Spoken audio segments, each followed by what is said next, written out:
All right, guys, I'm here with Mr. Peter Jarvio.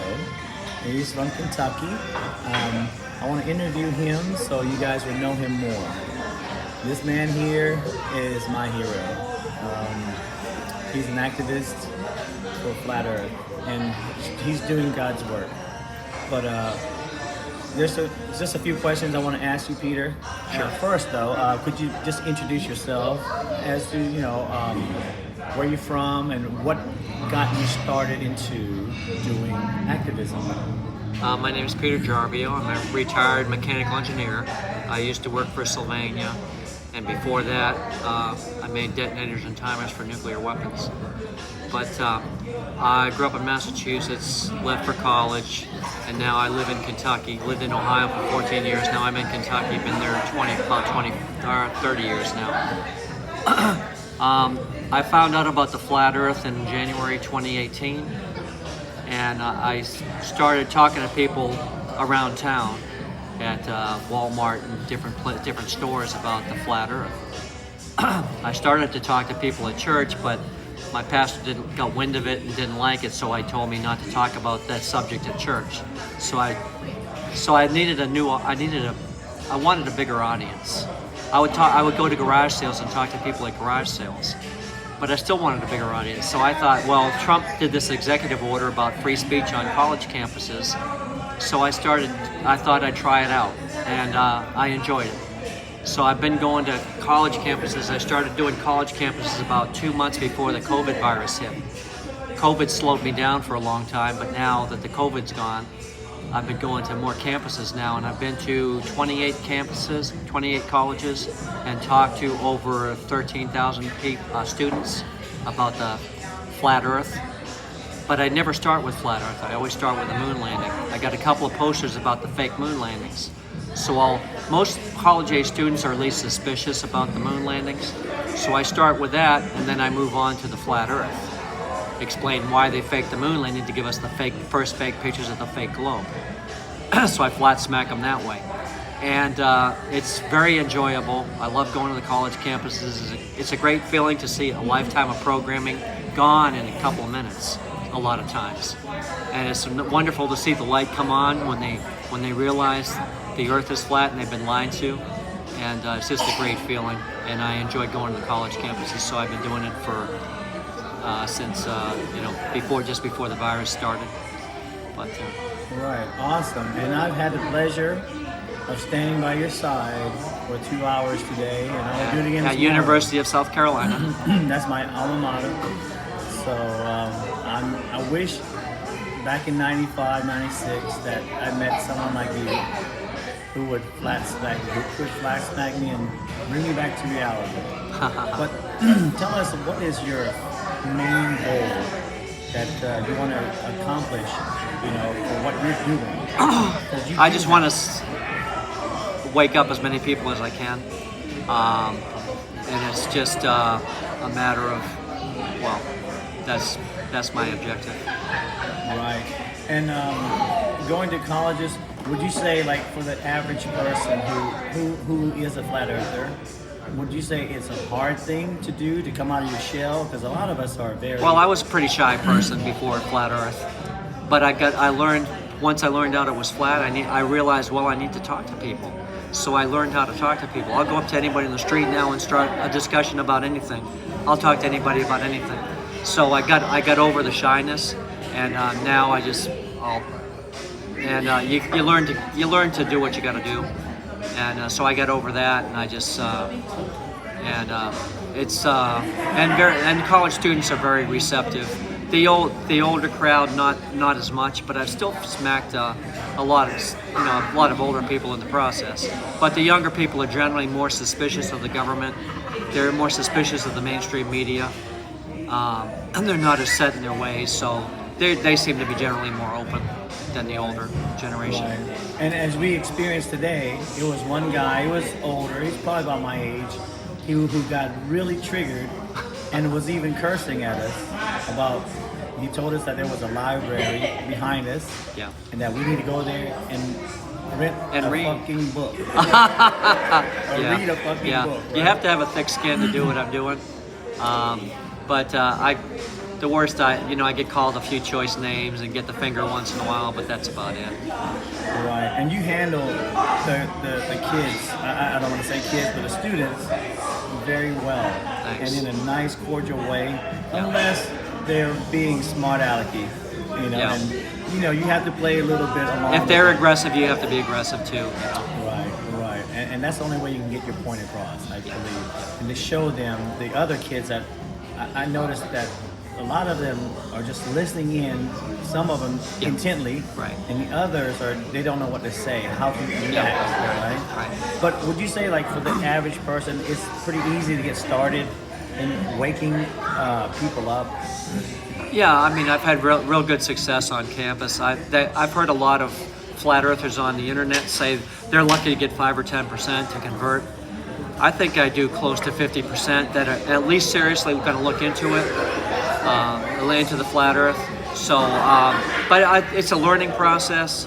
I think you learn. I'm always trying to improve my presentation, so I learn what to do, what not to do, and I just found what works for me, and and I enjoy it, Right, absolutely. I think I get good results. And how many universities have you done so far? 28 universities, 28 colleges, and 13. I've smacked more than over 13,000 students. And believe me, guys, this man, he is on a mission from way up above. And if you don't know him by now, everyone should, and follow in his footsteps, or at least try. We need more people like Mr. Jarvio to help Wake people up. Yeah, wake people up, help get their minds moving. But did you enjoy Flattoberfest, meeting new people? That's my 5th conference. Yeah. I enjoy the conferences. Yeah. Oh, okay. So how many have you been to? Which Flat, ones? Take on the World twice and Skyfall twice. I fought twice. Okay. Right. I would have gone to Flattoberfest last year, but there was a conflict between Flattoberfest and Skyfall were on the same weekend. Yes, I remember that. Yeah. And at this Flattoberfest, I've gone to all the Flattoberfests. You were the one I'm looking for. I really want to come here because of you. Oh. That's half. The other half is, of course, the people I've met and the family I've made through it. But could you sum up a little bit, for people like, the regular flat earthers? I'm going to say that you, Peter, have talked the talk, but you're also walking the walk. This is something that we should all be doing. Walk the walk. Too many people talking, but they're not walking. They're not doing what you're doing. So can you sum it up as to how you would tell them how to do, how to start something like this? Well, I started slow. Like I said, I started slow, smacking people around town, and then I worked my way up to the colleges, and I put together a couple of posters. It took me about a day and a half, 2 days to put together a couple of posters on the fake moon landing. I got some stands at the Habitat for Humanity, and real low budget. I ordered a laminator and a few things to get, and just got some materials together, and just started going to the campuses. And it's I'm retired, so I can do it pretty much full time if I want to. But you don't need to do it full time. Just take a day, one day a month, or a couple days a month. If you get a day off or a free day, just go to a local campus and try it, and you might enjoy it. Absolutely. There are people out there, flat earth activists out there, people like Critical Inception, That Flat Fellow, Marilyn Spirit Level. She's no longer doing that.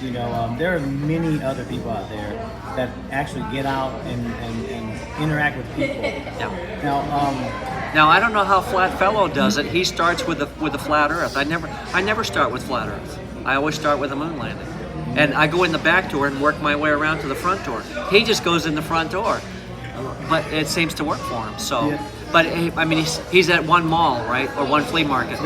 So he's hitting the same area over and over again. Now I've been doing that at a couple of local schools. I've been I've been to University of Kentucky like 50 days, 50, not all at once, Different over days. over a period of time, over semesters. Right. And so I can see you still get results going over and over again. But now lately I've been I'll go to a big college, 3 days, usually 4 days, and then I'll take a 3-day weekend and go back out again.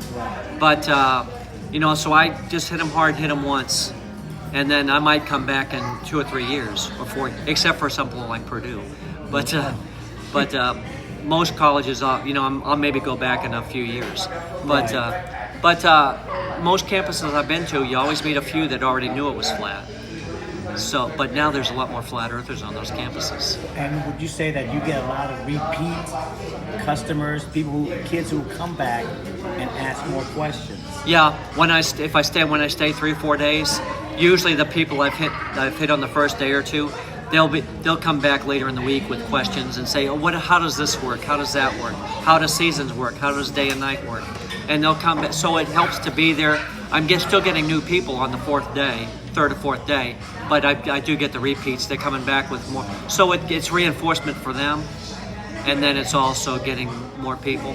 So Right. and it's a good experience. I enjoy it. But as far as your materials and things, I think the Kakalaki crew would like to send you some, flat earth flyers and things like that. Yeah, Send your Flat way. Fellow gave me a bag full of stuff. Okay. A bag full of Okay. materials. And if you ever need anything, just Yeah. contact me or Tommy, and we'll Appreciate get to that.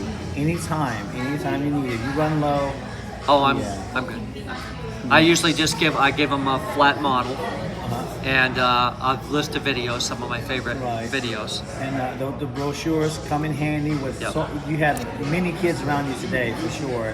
And I'm gonna hang out with Peter tomorrow as well, and I'm gonna record some of it. I've gotten a couple hours of interactions, but I noticed that a lot of times the kids were standing in front of the camera. So I'm gonna try to find a better position for the camera. Well, I'll be trying to pay more attention. I finally told the one guy, can you move a little bit to the side, because he was blocking the camera. Yep, I did the same thing before. They took me away to the side too. So Peter, again, for those out there who do not know who this man is, I'm telling you, he is a legend. He is going above and beyond the calling. We should all take a little bit, let some of his motivations and energy and let it rub off on us a little bit and start spreading the truth. I say it's now or never. If not you, then who? This man here, he has gone beyond that. And it's been an honor to have dinner with you, Peter, and to interview you. And we really appreciate everything you are doing. Thank you. It's been an honor, my friend. Thank you. All right, but I'm gonna try to get this to that flat fellow and have him put it out on his channel. Hopefully, I hope I did a good job interviewing, and hope the audio comes out well. All right, until next time, everyone, stay flat. Much love. Peace out.